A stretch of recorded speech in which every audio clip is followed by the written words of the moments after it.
Ang buhay ay parang timpla ng kape. Oo, kape. Siguro mga kapatid na isip nyo, bakit kaya? Sisimulan natin sa pagtimpla. Pwedeng matabang, pwedeng matamis, minsan matapang at minsan hindi.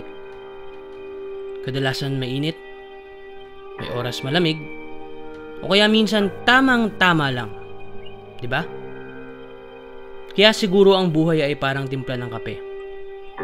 May mga taong piniling gumamit ng magagandang tasa, mamahalin, antik, babasagin, at mayroon namang sadyang walang pakialam sa tasang gagamitin. Ang katotohanan kapatid, wala naman talagang kinalaman ng gagamitin tasa sa inyong timpla.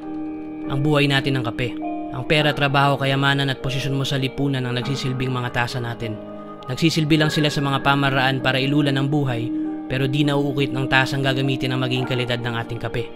Kung minsan sa kapapansin ng iba sa tasa ay nakakalimutan nilang gawin lasapin at namnamin ang kanilang kape. Sa kape tayo kapatid.